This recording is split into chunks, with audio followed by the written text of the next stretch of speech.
Bonjour mes gentils gourmands, je vous souhaite la bienvenue dans ce nouveau vlog et j'en profite pour vous présenter tous mes vœux pour cette nouvelle année.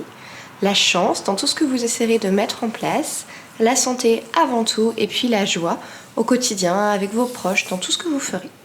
Bref, une très belle année sans oublier la gourmandise. Donc, vous vous demandez peut-être pourquoi je ressemble à un petit ours rose. C'est parce qu'il fait très froid, on est le 5 janvier. J'ai mon chat qui fait la bande son, je vais vous la montrer quand même parce qu'elle est trop mignonne, elle a sa fourrure d'hiver.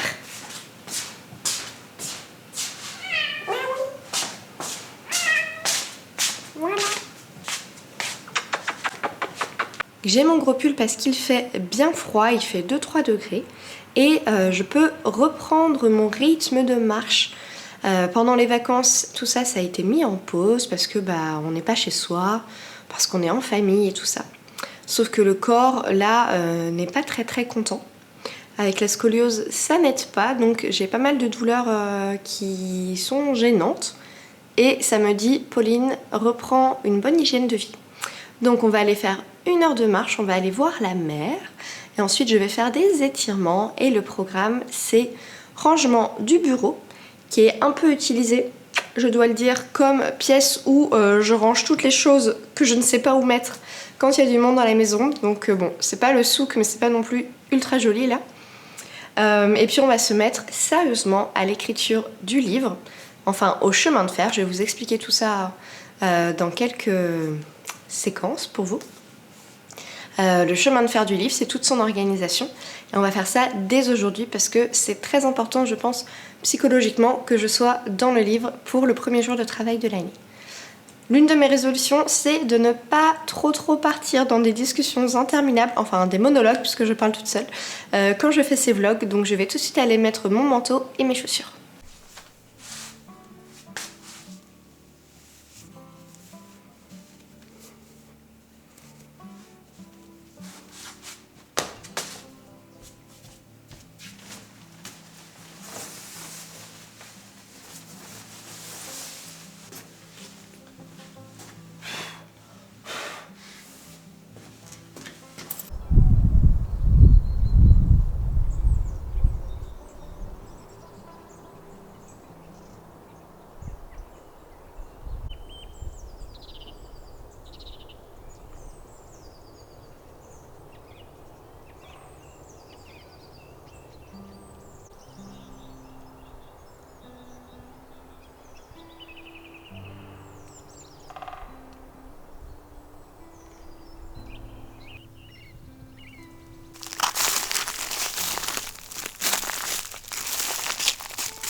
En rentrant à la maison, j'avais besoin de ranger mon bureau parce que même si c'est pas l'enfer, c'était pas très clean et j'arrive pas à travailler si c'est pas tout joli, tout nickel. Donc je me suis dit que c'était la bonne chose à faire pour ce début d'année.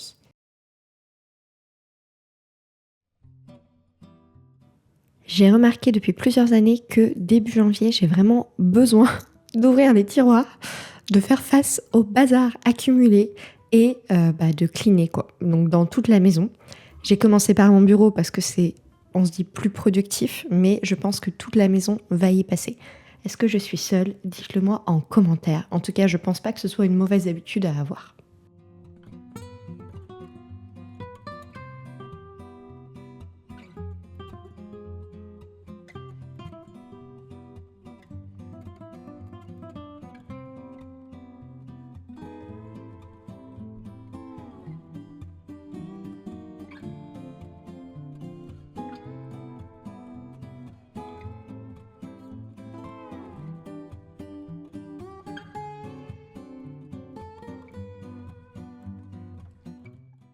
J'enchaîne avec le rangement de mon bureau pour qu'il soit tout joli, clean, qu'il n'y ait pas de papier inutile.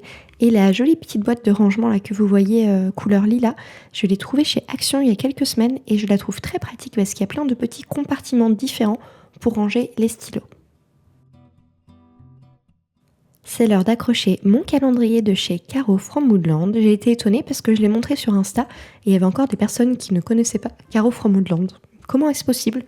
Si vous ne la connaissez pas, c'est une illustratrice et autrice qui publie des livres sur les saisons et qui a un style et un univers très particulier, très réconfortant.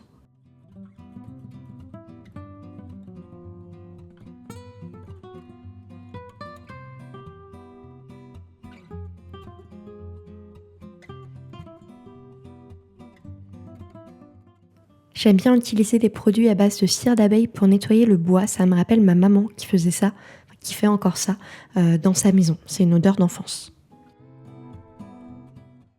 Bon, on est d'accord, c'est pas la plus jolie plante du monde, mais je veux lui donner une seconde chance et continuer à prendre soin d'elle. Je crois qu'elle va réussir à renaître.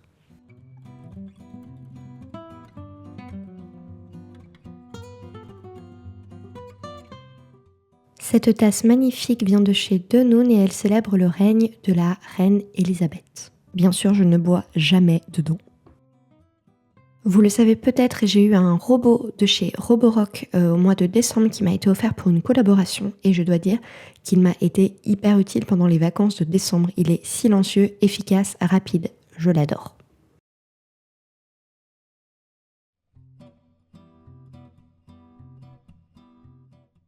Bon, ça y est, tout est rangé, du coup je n'ai plus aucune excuse pour ne pas me mettre au travail, aux choses sérieuses. Mais attendez, mon chat a pris mon fauteuil, je ne peux pas travailler donc.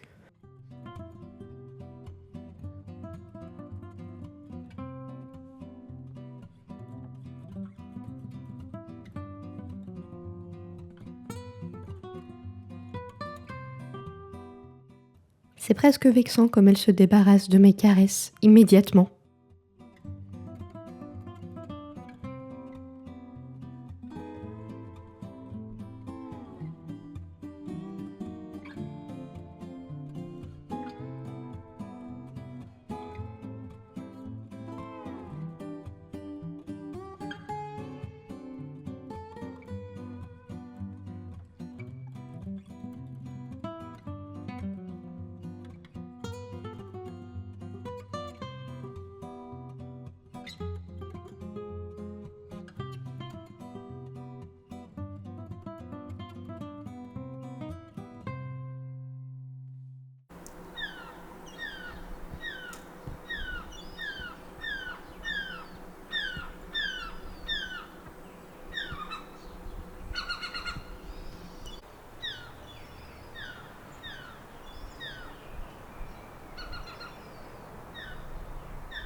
J'adore les ciels d'hiver. Non mais ces couleurs, cette ambiance, cette impression que tout est propre, beau, ces petites odeurs de cheminée qu'on sent. Vraiment, Je sais pas, il y a très peu de choses qui me font plus plaisir. Bon, j'ai un peu préparé mon jardin pour l'hiver. Il n'y a pas grand-chose là en termes de fleurs. J'ai mes petits cyclamènes qui résistent, qui sont là toute l'année. Et mon camélia qui a plein de boutons. C'est son deuxième hiver. J'espère qu'il va bien fleurir parce que l'année dernière, j'avais eu, je crois, 2-3 floraisons. Vraiment rien d'incroyable.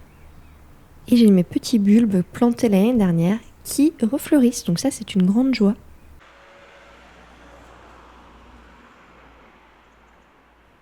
Qui dit sortie matinale au jardin dit sortie de ma petite Galadriel que vous connaissez bien. Ma petite lapine, naine, bélier, lope. Je crois que c'est ça son nom complet. Elle est trop mignonne, je l'adore.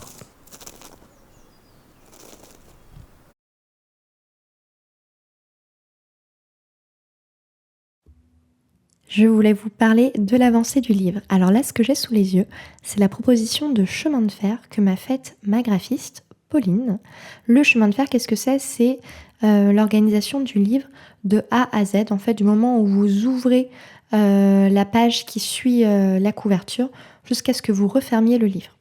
En gros, c'est très important de faire ça au début d'un projet parce que ça permet de savoir exactement déjà combien de pages le livre va faire et tout ce dont on a besoin en termes de texte, d'éléments graphiques, de photos, d'illustrations et tout ça. Je suis ravie de vous dire que l'exercice est terminé et que le chemin de fer est fait. Et donc, je sais combien de pages fera le livre a priori, parce que en fait, ça va aussi dépendre du nombre de recettes que je vais vraiment inclure dedans. Donc là, j'ai misé sur 30 recettes. Ça correspond aux recettes de cookies que j'ai déjà validées et à celles que j'aimerais tester. D'ailleurs, c'était hyper chouette. Je vais vous raconter comment est-ce que j'ai établi cette liste-là dans quelques instants. Mais du coup, avec la partie sur toutes les explications, toute la science des cookies, puis la partie sur les recettes et une dernière partie dont je ne vous parle pas encore pour garder un peu de mystère, on est sur 122 pages. Donc c'est plus que ce que j'avais imaginé au départ, puisque je pensais qu'on serait tout juste sous 100 pages, plutôt sous 98-99 pages. Donc 122 pages, ouais, c'est plus grand, mais vraiment ça permet d'avoir un beau livre avec de belles photos, de belles illustrations. Quelques mots sur la liste des recettes. On en reparlera bien sûr beaucoup plus dans les mois à venir, mais là j'ai une trentaine de recettes. L'idée c'est qu'il y en a 7 que j'ai déjà ultra validées et donc une vingtaine que j'aimerais tester. Et les associations me sont venues de manière assez chouette. J'ai pensé à l'axe des saisons. Quel cookie on a envie de manger au mois de février? Quel cookie on veut manger au mois d'août? Parce que pour moi on en mange toute l'année.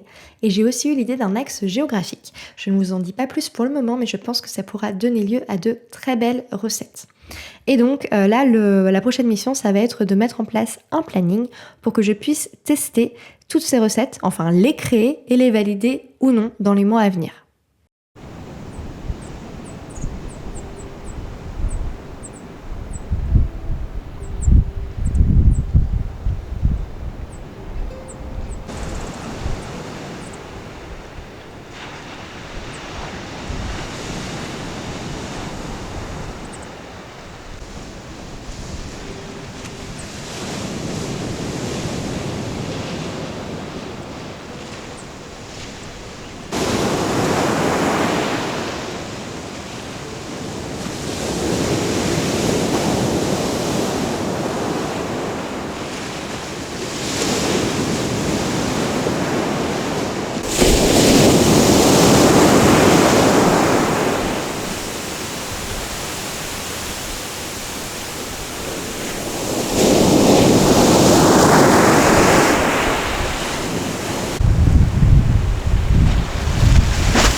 Coucou mes petits gourmands, on est déjà jeudi. Hier je ne vous ai rien filmé parce que j'étais avec mon petit garçon toute la journée. C'est l'une de mes résolutions pour 2026 de prendre un mercredi par mois où je suis en solo avec lui. On a la chance en fait d'avoir grand-père et grand-mère, donc le père de mon mari et ma mère, pardon, je viens de boire du thé. Juste à Dinard, et donc du coup en général le mercredi il alterne entre les deux. Mais j'ai eu envie cette année voilà, de prendre un temps vraiment solo avec lui. Et donc c'est ce qu'on a fait, on est allé manger au restaurant, on a regardé des documentaires, je l'ai accompagné à son petit cours d'escrime et c'était très bien. Et ce matin j'ai repris du coup ma petite routine puisque je suis allée marcher, donc vous avez dû voir que c'était la tempête, mais moi j'adore. Bon, j'ai quand même eu un petit peu peur là quand il y avait les grosses vagues qui s'éclataient. Bon, j'arrive quand même à reconnaître un petit peu comme je suis d'ici, que j'ai toujours vécu en bord de mer. J'arrive à reconnaître quand une vague va vraiment aller plus loin qu'il ne le faudrait. Donc ne vous en faites pas, je ne me suis pas mise en danger. Mais en tout cas c'était cool. Là j'ai en gros passé un petit peu de temps à noter des choses sur 2025 et 2026. On va parler de résolution, même si en vérité je trouve que c'est devenu quelque chose aussi qui est très pressurant. On a l'impression qu'il faudrait prendre 3 heures pour faire un immense exercice d'introspection, voilà, vraiment avoir une feuille de route très claire pour l'année. J'aimerais avoir ce temps, mais en fait je ne l'ai pas. Et je pense qu'on peut aussi avoir une carte pour les 12 mois à venir, simplement en s'écoutant en fait, ce qui revient tout de suite en fait à la surface. Donc je vais pas rentrer trop dans les détails parce qu'en vérité j'ai commencé déjà à filmer cette séquence avant et ça durait 16 minutes, donc je la refais parce que j'étais allée trop dans mes trucs. Mais voilà, tout ça pour dire qu'on peut en faire un exercice assez rapide, simplement en suivant voilà, l'instinct. Donc en 2025, ce que j'ai adoré, c'était évidemment mes marches, plusieurs fois par semaine. J'avais déjà commencé à mettre ça en place à la fin de l'année 2024. Il faut savoir que je faisais ça énormément quand j'étais plus jeune. J'ai arrêté en région parisienne parce que j'ai du mal à marcher quand il y a beaucoup de monde et beaucoup de bruit autour de moi. Mais voilà, mes marches 2-3 fois par semaine, c'est vraiment hyper vital pour ma santé physique, psychologique. Pour tout vous dire, j'ai quand même remarqué que comme maintenant je vous filme pas mal de choses, et je marche moins et j'en profite un peu moins. Donc je pense qu'il y a des marches dans la semaine où je ne prendrai pas ma caméra. Aussi une résolution. Voilà, donc ça c'est quelque chose que je vais continuer à faire cette année parce que vraiment ça change tout dans ma semaine, physiquement, moralement. Que vous dire d'autre? Ce que j'ai pas aimé l'année dernière, c'est que j'ai eu l'impression en fait de ressentir tout le temps une sorte de panique par rapport à des to-do list qui étaient très grosses, que je n'arrivais pas à faire dans la journée, que je reportais en permanence et tout ça. Et tout ça c'est lié à des choses dont j'ai déjà parlé, le symptôme de la fille qui a l'impression qu'elle ne fait jamais assez et que ça pourrait être 10 fois mieux. Ça me fatigue d'être comme ça. J'ai d'ailleurs pris rendez-vous avec ma psy à la fin du mois parce que c'est quelque chose qui irradie beaucoup dans tous les domaines de ma vie. Et je sais que c'est totalement délétère, que ça ne sert à rien, que ce n'est pas vrai. Et il y a quelques années, je n'étais pas comme ça. Donc je sais que je peux retrouver cet état d'esprit juste de tranquillité, quoi, avec ce qu'on arrive à faire chaque jour, avec la personne qu'on est. Je pense que les réseaux sociaux n'aident pas dans tout ça. Quand on est créateur de contenu, aussi bien qu'utilisateur. Je me demande si c'est même pas pire quand on est utilisateur, quand on consomme. Moi, pour tout vous dire, en fait, je regarde très peu Instagram. Et les quelques fois où je le fais tout de suite, ça me stresse parce que je vois des super beaux contenus de personnes en fait qui ont, je pense, la plupart du temps, peut-être plus... Ça semble lâche de dire ça, mais je pense quand même plus de temps que moi, souvent des gens qui n'ont pas d'enfants.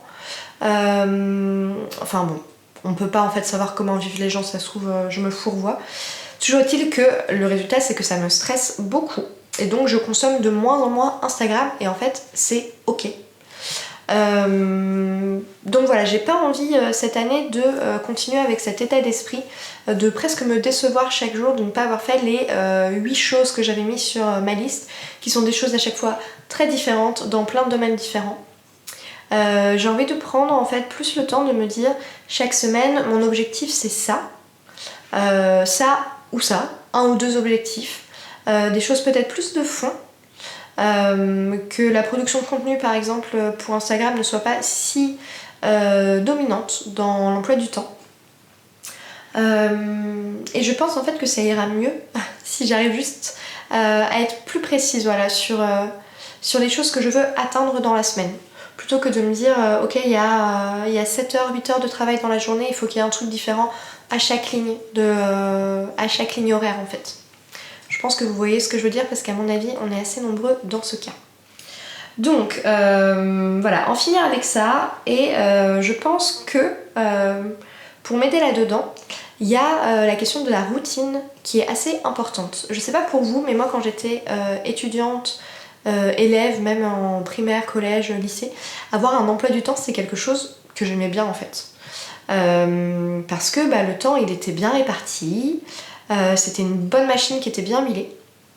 Et aujourd'hui j'ai l'impression que le temps parfois il est là, mais en fait il y a tellement de choses que je pourrais faire au même moment qu'il y a une forme de panique encore qui se met en place. Vous allez dire cette fille est paniquée en permanence.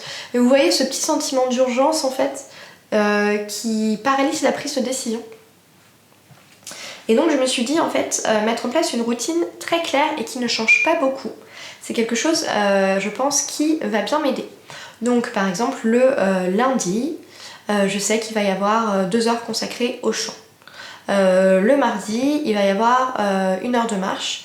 Il va y avoir ensuite mon cours de pilates le midi. Donc ce sera pas forcément la matinée la plus productive professionnellement, mais c'est ok. Le mercredi, c'est une journée en général où j'ai beaucoup d'heures de travail puisque mon petit est gardé, sauf une fois par mois, donc c'est cool. Le jeudi, j'aimerais passer plus de temps avec mon mari parce que c'est son jour off, tout en travaillant quand même. Et le vendredi, j'aimerais refaire une marche et l'après-midi, j'ai mon cours de chant. Donc en fait, finalement, il n'y a pas énormément de temps de travail vraiment hyper étendu dans tout ça parce qu'il y a pas mal de choses finalement qui m'occupent dans ma vie, mais j'ai vraiment besoin de cet équilibre. Il y a quelques années, vraiment, le travail c'était tout le temps, matin, midi, soir. Et ça ne m'allait pas. Ça a créé des déséquilibres dans plein d'aspects de ma vie, notamment mon dos. Et donc c'est ok. Voilà, c'est ça dont je voulais vous parler. Les toutes petites choses aussi que je vais mettre en place, c'est des petites habitudes, des petits rendez-vous. Je pense que j'ai besoin de ce côté rituel. Le premier, c'est, je me suis dit, une fois par mois, je vais déguster un nouveau thé. Donc souvent acheter un nouveau thé parce qu'il y a très peu de thé que j'ai déjà à la maison que je n'ai pas bu. Parce que quand j'achète mes thés chez Palais d'été, Mariage Frères ou chez Winfield, souvent je prends la même chose en fait. Je fais la même commande parce que je me dis ce thé là il est bon, je veux pas dépenser 15 € dans un thé peut-être que j'aime pas et tout. Et là je me suis dit non, la découverte c'est important, tu prends ce temps et en plus je pourrais partager ça avec vous. Donc j'ai un colis de chez Palais d'été là qui va arriver aujourd'hui ou demain, je sais plus. Et dedans j'ai commandé notamment un thé que je n'ai jamais, enfin un type de thé que je n'ai jamais goûté. J'ai un peu peur, mais bon, je vous montrerai ça, on fera ça ensemble. Qu'est-ce que j'ai dit d'autre aussi? Ouais, avoir plus de temps pour découvrir de nouvelles choses. Je sais pas pour vous, mais moi en vieillissant, j'ai l'impression que mon cerveau est très encombré et paradoxalement de moins en moins utilisé. Ça me manque beaucoup cette vie voilà, d'élève, d'étudiante où tout le temps on apprenait des trucs. C'était trop grisant quoi. Et je me suis dit qu'une chose toute simple que je pourrais faire, c'est le midi, au lieu de regarder une série ou un vlog, en fait me mettre sur Arte ou sur d'autres plateformes où on trouve des documentaires notamment. Mais sur Arte, c'est vrai qu'il y a plein de choses qui sont vraiment qui changent en fait de l'offre mainstream.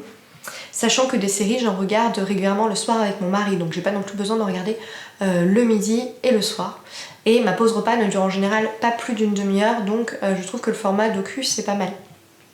Voilà, et planifier aussi davantage les repas. Parce que, je sais pas pour vous, mais chez nous, qu'est-ce qu'on mange, qu'est-ce qu'on va manger, quand est-ce qu'on fait le menu? En fait, c'est quelque chose qui est depuis des années qui nous plombe.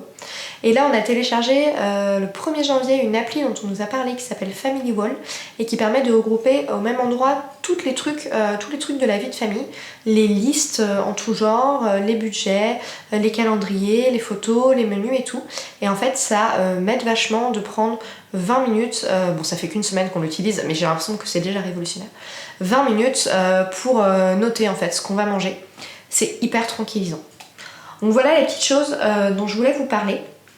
Ça dure depuis 10 minutes, donc je vais pas aller plus loin parce que c'était déjà un peu long.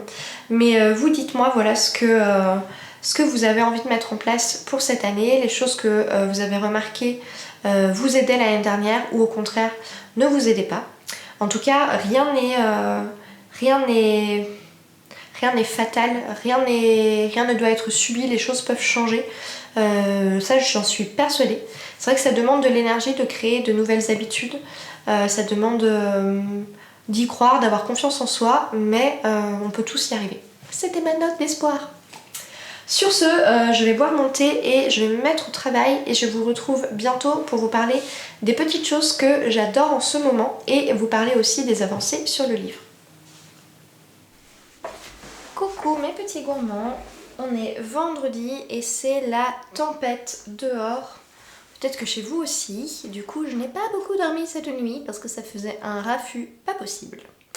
Pour tout vous dire, je suis d'assez mauvaise humeur parce que j'ai fait plusieurs mauvaises nuits cette semaine. Ça plus, j'arrive à la fin de mon cycle, donc les hormones m'abandonnent. C'est un petit peu difficile à vivre. Si vous êtes une femme, vous voyez sûrement ce dont je veux parler. Malgré tout, il y a de très très bonnes nouvelles aujourd'hui, puisque la première, c'est que je suis en train de sniffer une tasse d'un nouveau thé que j'ai reçu ce matin. J'ai reçu ma commande de chez Palais d'été. Donc je vous parlais de ma résolution d'essayer un thé, au moins un nouveau thé chaque mois. Et regardez-moi cette merveille, bon ça va pas être très joli, mais regardez la couleur de cette robe de thé. Je vais vous montrer les 3 thés que j'ai achetés et je vais commencer par celui-ci. Alors, j'en achète pas souvent, mais Palais d'été a une gamme qui s'appelle Grand Cru. Donc ce sont des thés un peu d'exception qui sont produits en moins grande quantité avec des méthodes plus artisanales dans des terroirs particuliers. Donc celui-ci vient de Colombie, il s'appelle le cacao des Andes. Donc, je vous lis le petit descriptif, c'est un thé noir. La délicatesse de ce thé noir s'associe harmonieusement avec les éclats de fèves de cacao, donnant naissance à un délicieux thé aux notes chocolatées puissantes. Et effectivement, c'est délicieux. Je me suis un tout petit peu étouffée. Et je voulais vous montrer comment il était fait parce qu'on voit à quel point il y a beaucoup de cacao avec le thé. Vous voyez, il y a toutes ces espèces de petites écorces. Je pense que ce sont des morceaux de cabosse ou d'écorce de cacao. Ça sent super bon. Donc ce sont des thés qui sont évidemment plus chers que la moyenne des autres thés. Voilà, mais je suis hyper contente. Souvent c'est vrai que les thés au chocolat ça peut être assez mauvais. Pardon. Mais celui-là non, parce que c'est Palais d'été et c'est toujours bon. Quand il sera un tout petit peu moins chaud, je pense qu'il sera encore meilleur. Et les 2 autres petits trucs que j'ai commandés, c'est... Alors ça c'est un thé que je bois souvent. C'est le Gai Matcha Yama, donc c'est un thé japonais, un thé vert du Japon, avec du riz soufflé. Ils disent du riz brun grillé. Et du... Ouais voilà, du riz brun grillé, c'est tout. Et c'est délicieux. Donc évidemment, c'est les thés là que je vous présente, ce ne sont pas des thés parfumés. Je veux dire de manière chimique avec des arômes. Ce sont des thés naturels. Donc il faut aimer ce genre de produit, mais moi j'adore. Et regardez comme il est beau. Vous voyez, on dirait presque du popcorn. Et c'est un thé vraiment très réconfortant, très vivifiant à la fois. Comme on a ces notes torréfiées avec la vitalité du thé vert. Alors j'adore. Et le dernier, je suis trop contente, c'est du sobacha. Donc le sobacha, normalement, c'est japonais aussi si je ne m'abuse. Mais là, il est fait avec du sarrasin torréfié de Bretagne. De France, la fille. De Bretagne, j'imagine, du coup. Sûrement. Voilà. Et donc c'est hyper pareil en fait, c'est notes torréfiées, un petit peu salées, un petit peu sucrées, un peu umami. Donc voilà mes petits compagnons pour les semaines à venir. Donc là aujourd'hui on déguste le Grand Cru Cacao des Andes, qui est vraiment très puissant en bouche et qui dure longtemps dans le palais, voilà. J'essaie de trouver des mots de professionnel. Bon, il est très bon. Il y a le goût de cacao sans que ça semble artificiel. Voilà mes petits réconforts du jour. Et avant de vous parler de ma super réunion qui a eu lieu ce matin avec ma graphiste Pauline, je voulais vous montrer des choses que j'aime en ce moment et qui m'apportent du plaisir.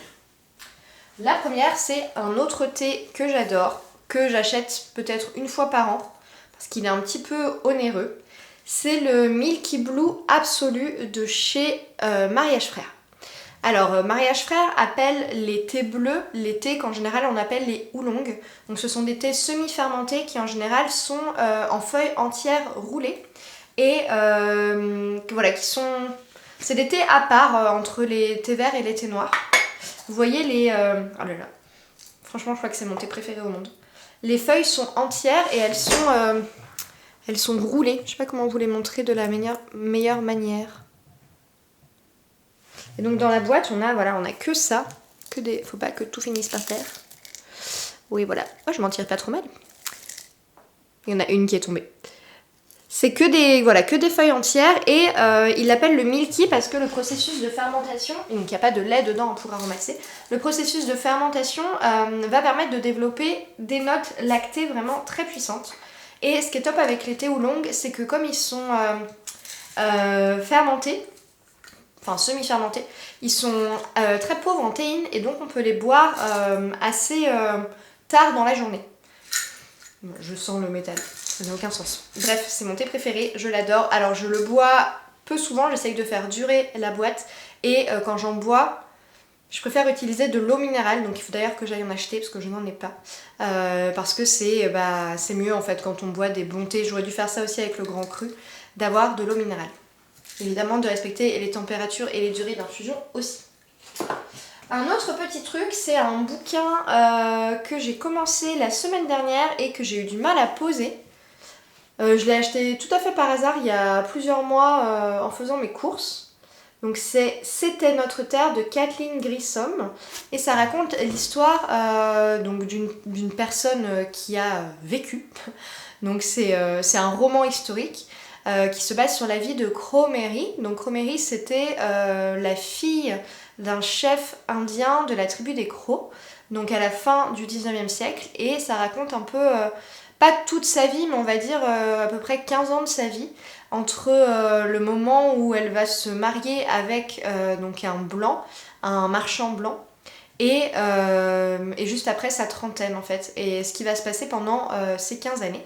Donc en gros, elle va être mêlée à un épisode très violent, et sa vie va en être totalement changée.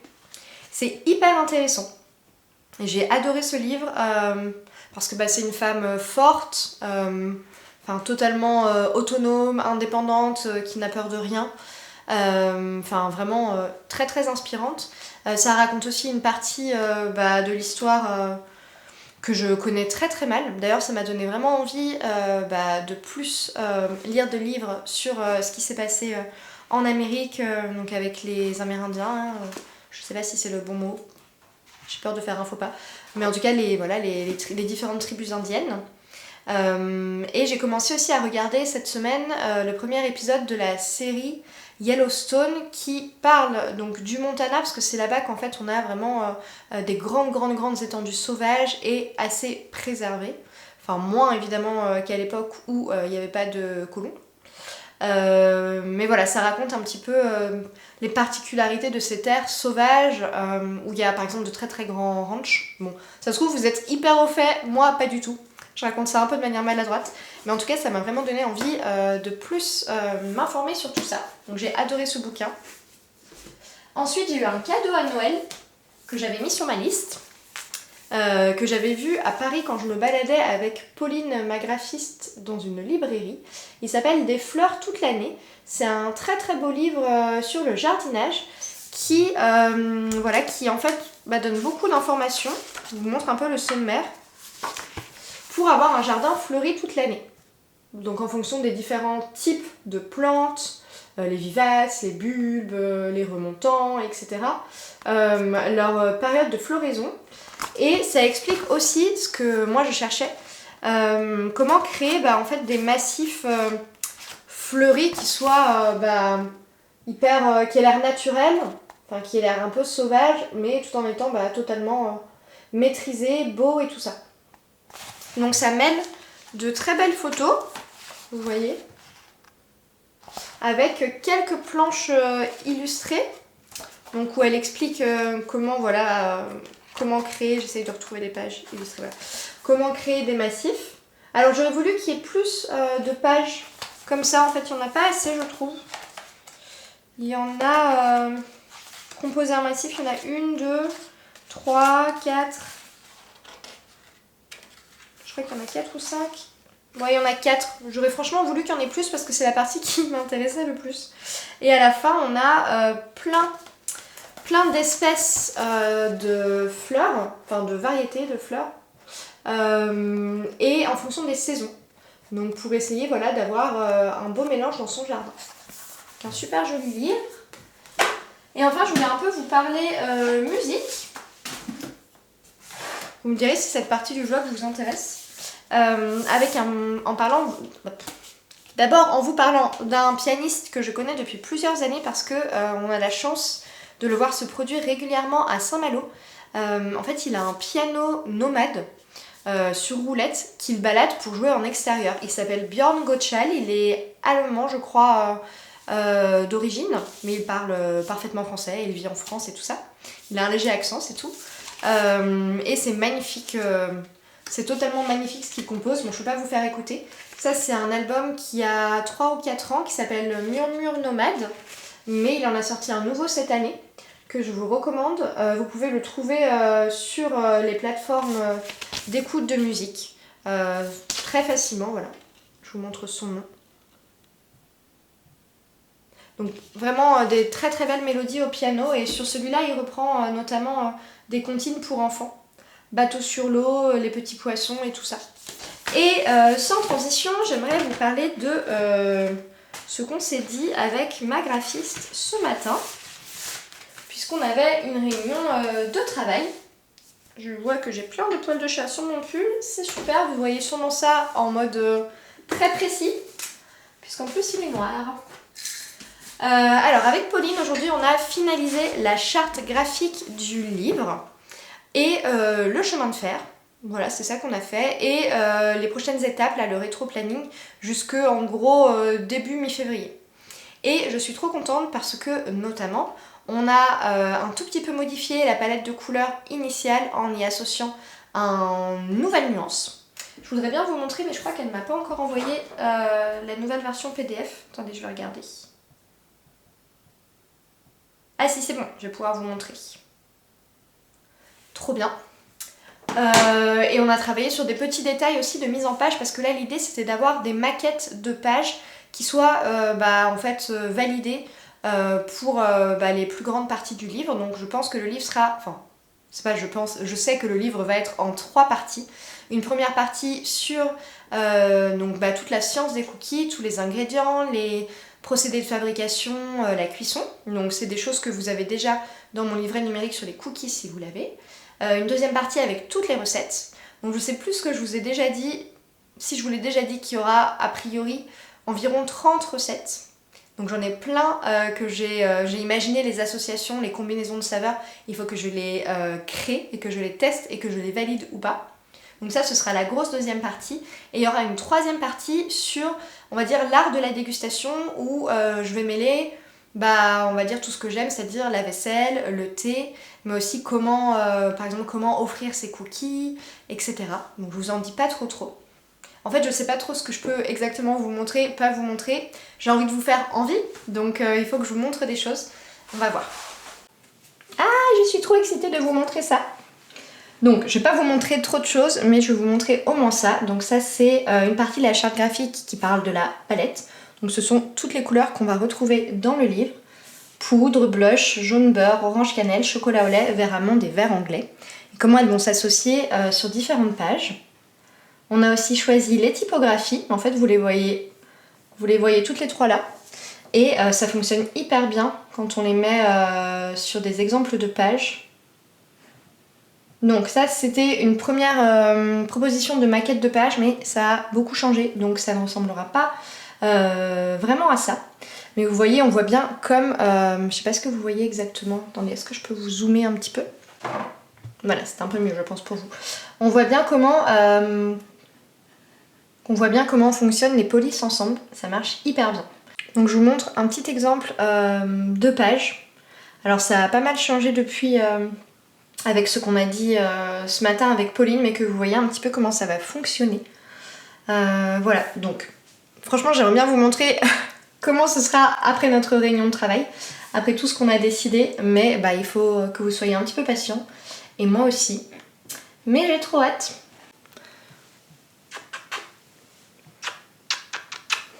J'ai une petite otage avec moi, histoire de pourrir jusqu'au bout mon pull, mais d'en retirer le maximum de collant. Petit satin. Du coup, je vais vous laisser ici pour ce vlog. J'aurais voulu vous emmener faire un peu plus de choses avec moi cette semaine, mais le temps a quand même été particulièrement mauvais. Et je voulais notamment vous emmener, je sais pas si je vous l'avais dit déjà, chez la fleuriste avec moi, parce qu'il y a une belle boutique dans le centre-ville de Dinard. Mais quand j'y suis allée pour filmer, elle n'avait rien, parce qu'en fait les camions n'avaient pas pu venir avec le verglas et la neige. Donc on fera ça dans le prochain vlog. Et justement, la semaine prochaine, qu'est-ce qu'on va faire? Et bah moi, ma mission pour Pauline, pour ma graphiste, c'est de lui envoyer tous les textes révisés pour la première partie du livre qui concerne donc la science des cookies.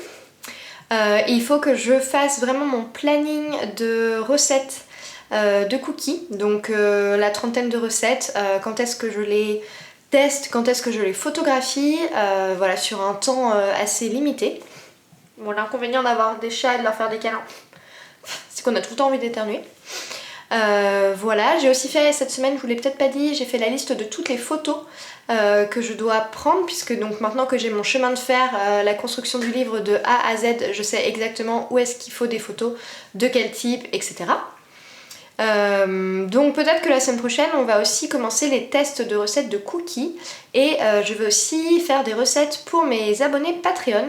Je pense qu'on va commencer par une recette de gâteau layer cake, vous voyez les gâteaux à étage avec un praliné pistache, donc c'est un gâteau au chocolat et à l'huile d'olive avec un praliné pistache et une chantilly à la vanille. Donc là le but c'est de voir comment est-ce qu'on découpe un gâteau en deux et comment est-ce qu'on utilise la poche et la douille pour faire un décor simple et joli, et aussi la palette coudée pour masquer le gâteau. En tout cas je vous remercie d'avoir regardé le vlog jusqu'au bout, j'espère que vous avez trouvé ça intéressant, que vous êtes comme moi un peu excités de tous les mois à venir là pour la mise en forme du livre. Enfin franchement après la réunion de ce matin j'étais méga hypée quoi, j'avais vraiment envie de voir tout ça prendre forme, prendre vie. Je me dis que le livre va être trop beau. En tout cas je vous dis à la semaine prochaine, et j'espère que vous allez passer un très bon week-end et une très bonne semaine.